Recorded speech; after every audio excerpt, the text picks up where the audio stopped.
అందరికీ నమస్కారం. నేను మీ గంటి ఉష. నా మిత్రులకి, శ్రేయోభిలాషులకి, సబ్స్క్రైబర్స్కి మంచి మంచి కామెంట్స్ తోటి నా వీడియోస్ని ప్రోత్సహిస్తున్న మీ అందరికీ కూడా నా కృతజ్ఞతాభివందనాలు మరియు శుభాభినందనలు. మనం రామాయణాన్ని చెప్పుకుంటున్నాం కదా, వాల్మీకి విరచిత రామాయణము అదే మూలం కదా. రామాయణ కథకి మూలం వాల్మీకి రచించిన కావ్యమే. దానిలో భాగంగా మనం పంచవటిలో ఆశ్రమం నిర్మించుకుని అక్కడ కొలువై కూర్చున్నారు సీత, రామ, లక్ష్మణులు ముగ్గురు కూడా. ఇంకా హాయిగా ప్రశాంతంగా, అంటే అప్పుడు అడపాదడప వస్తున్న రాక్షసుల్ని చంపుతున్నారు. గురుజన మునిజన సేవలు చేస్తున్నారు. తను అనుకుంటూ ఉండేవారు, కించిత్తు కూడా ఏనాడు బాధపడేవారు కాదు.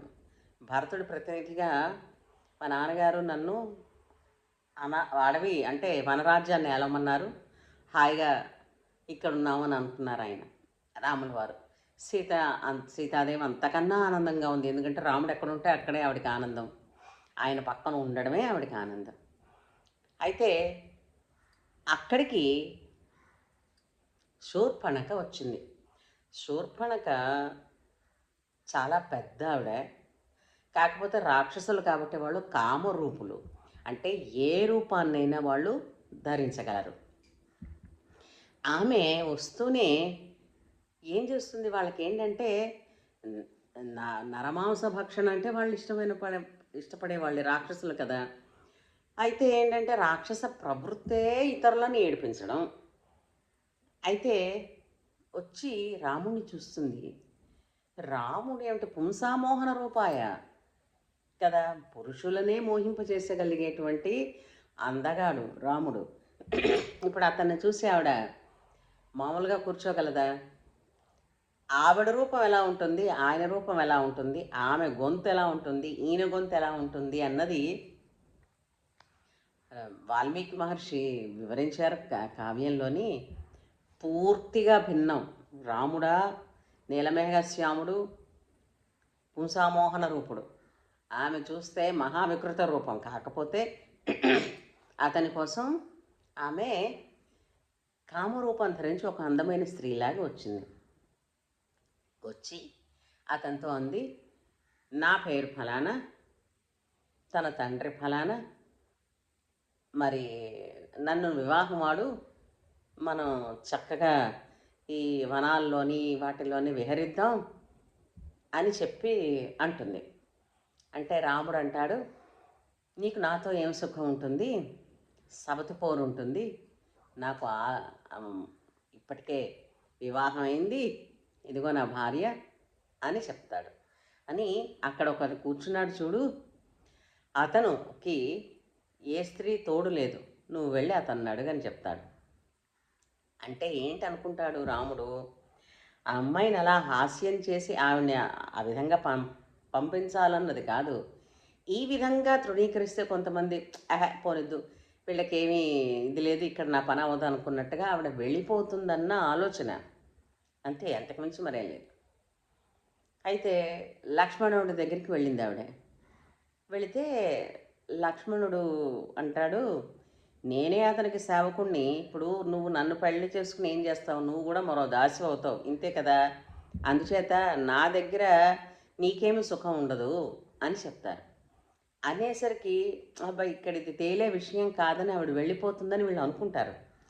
కానీ అది జరగలేదు. ఆమె రాముడి దగ్గరికి వచ్చి ఆవిడ ఏంటంది, సీతాదేవి ఉండబట్టే కదా నువ్వు నన్ను వివాహం ఆడని అంటున్నావు, ఆ సీతను నేను తినేస్తా. ఎంత సులువైన తేలికైన పరిష్కారం ఇచ్చిందో చూడండి ఆవిడ. సీతను తినేస్తుందట ఆవిడ. నేను ఈ సీతను తినేస్తాను, మన ఇంకా అడ్డే ఉంది మనకి, మనం వెళ్ళిపోదాం ఉంది. అనేసరికల్లా రాముల వారు తప్పని మెల్లిగా నచ్చ చెప్పారు. ఈ లోపల ఏమైంది, పర్ణశాలలోంచి వచ్చి సీత వస్తూ ఏమిటి ఎవరితో వీళ్ళు మాట్లాడుకుంటున్నారని వస్తూ ఈవిని చూసి కొంచెం భయపడింది. ఈ లోపల హఠాత్తుగా ఇది ఉండబట్టే కదా వీళ్ళిద్దరూ నన్ను ఇలా ఆడుకుంటున్నారు, దీన్ని నేను తినేస్తానన్న అమాంతం సీత మీద దూకింది. అది అనుకోని హఠాత్ సంఘటన. దూకేసరికల్లా సీత చటుక్కున రాముల వారి వెనక్కి వెళ్ళింది.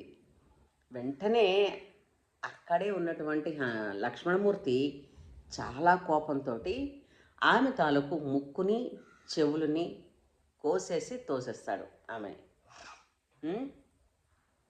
అంటే ఏంటంటే ఒక స్త్రీని, అందున ఈ విధమైనటువంటి ప్రవృత్తితో కోరిక కలిగినటువంటి స్త్రీని చంపనవసరం లేదు, ముక్కు చెవులు కోసేస్తే చంపిన దానితోనే సమానం అన్నట్టుగా చంపేస్తారు.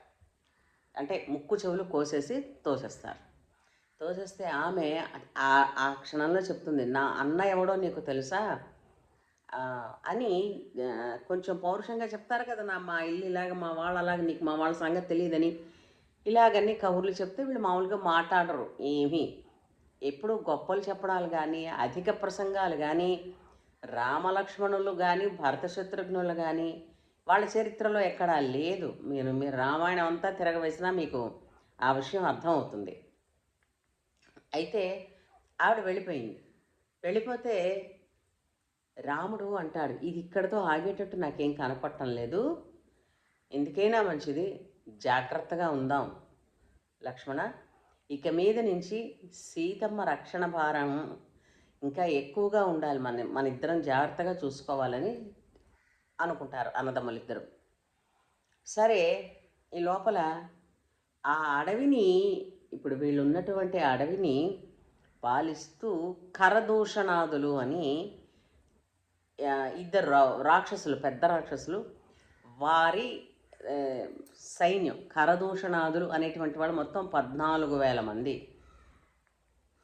ఈ 14,000 మందిని ఈ శూర్పణఖ తీసుకుని ఇలా వెళ్ళింది, అలా వచ్చింది మళ్ళీ వాళ్ళందరితోటిని. ఒక్కసారిగా అంతమంది రాక్షసులు వస్తున్నారు అనేసరికల్లా రాముడు ఏం చెప్తాడు తెలిసిందా, మరొక్క మాట మాట్లాడే అవకాశం లక్ష్మణుడికి ఇవ్వకుండా, లక్ష్మణ నువ్వు వదిలిని తీసుకుని గుహలోకి వెళ్ళు, నువ్వు బయటికి రాకు, ఈవేళ నువ్వు రాముడు ప్రతాపం ఏంటో చూస్తావు అని చెప్పి మీరు లోపలికి వెళ్ళండి అని చెప్పి గుహలోకి వాళ్ళని పంపిస్తారు. పంపించి 14,000 మంది రాక్షసులని రాముడు ఒక్కడేనండి, రాముడు ఒక్కడే. అతనుట మనకి చెప్తారు అందులో ఒక సమయం కూడా, చాలా అత్యంత తక్కువ వ్యవధిలో, నాకు తెలిసి 1:24 సమయం అనుకుంటా, ఆ సమయంలో 14,000 మంది రాక్షసుల్ని మట్టు పెట్టేశాడు. అది ఆ బాణం ఎప్పుడు తీస్తున్నాడు, ఎప్పుడు సంధిస్తున్నాడు, ఎప్పుడు వేస్తున్నాడు అన్న సంగతి ఎవ్వరికీ కనపడలేదు. ఆశ్చర్యంగా చూస్తుంది శూర్పణఖ. కేవలం అక్కడ రాక్షసులు రాలి పడిపోతూ ఉంటే రాముడు బాణం వేస్తోందని అనుకుంటున్నారు తప్ప బాణం తీయడం వేయడం తెలియట్లేదు. అందుకే ఆయన దాశరథి శతకంలో ఆ పద్యం చెప్పారు కదా, బండన భీముడు ఆర్తజన బాంధవుడు ఉజ్వల బాణ తోణ కోదండ కళా ప్రచండ భుజతాండవ కీర్తికి రామమూర్తికి రెండవ సాటి దైవమిక లేడనుచు గడగట్టి భేరిక డాండట డాండ డాండ నినదంబుల అజాండము నిండ మత్త వేదండము నెక్కి చాటెదను దాశరథి కరుణాపయోనిధి అని. అంత అద్భుతం కదూ.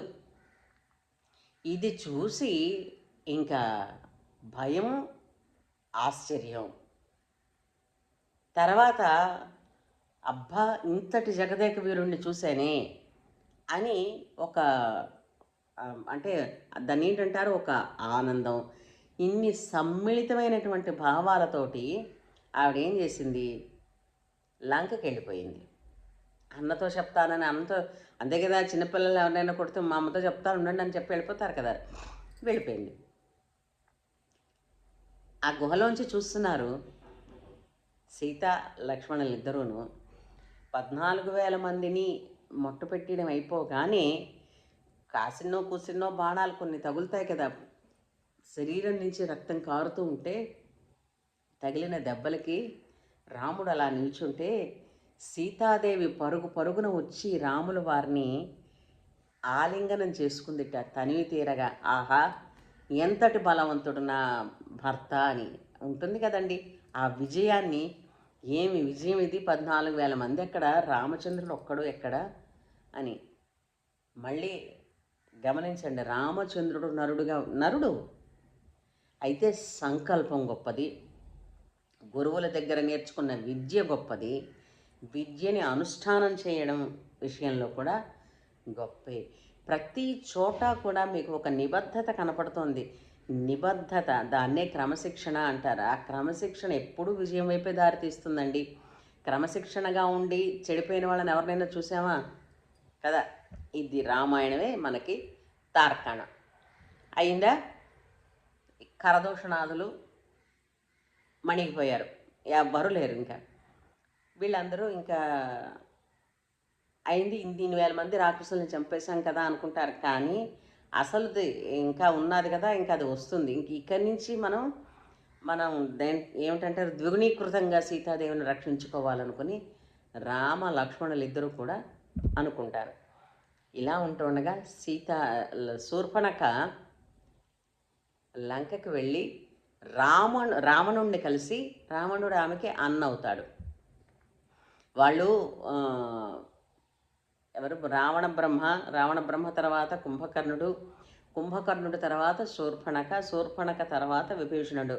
వాళ్ళు 4 అన్నదమ్ములు, అక్క చెల్లెళ్ళు అనమాట. అంటే 2 అన్నలు, ఒక తమ్ముడు ఉన్నారు శూర్పణఖకి. అయితే ఆమె రావణుణ్ణి కలిసి రావణుడితోటి చెప్తోంది. ఏమిటి చెప్పింది, ఎలా కథని మార్చి చెప్పింది అన్నది మనం వచ్చే వీడియోలో చెప్పుకుందాం. ఏమంటారు? రామాయణాన్ని వింటున్న కొద్దీ ఎంతో ఉత్సాహంగా ఉంటుంది, ఎంతో మనకి బలం వస్తుందండి. నిజంగా చెప్తున్నాను. అసలు రాములో యుద్ధం చేస్తున్నప్పుడు వానరులకి దెబ్బ తగిలి నీరసం వస్తే అతని దగ్గరికి రాముల వారు ఎదురకుండా వచ్చి వెళ్ళమనేవారట. వచ్చేసరికల్లా వాళ్ళ నొప్పులన్నీ పోయాయట. ఇవన్నీ అద్భుతాలా అంటే అద్భుతాలేనండి నిజంగాను. కానీ ఇవన్నీ ఇందులో కూడా ఎక్కడ అతీంద్రియ శక్తులు ఏమీ కాదు. కేవలం ఒక నరులుగా ఉండి మనిషి ఎంతవరకు ఏమి సాధించగలరు అన్నదానికి ప్రతీకలే రామలక్ష్మణులు ఇద్దరు. వాళ్ళు చేసి చూపించి, మనిషి అన్నవాడు ఎవరైనా చెయ్యగలడు, ప్రొవైడెడ్ ఈ విధమైనటువంటి జీవితాన్ని అలవాటు చేసుకుంటే అని వాళ్ళు మనకి మార్గం వేసి చూపించారండి. జై శ్రీరామ్.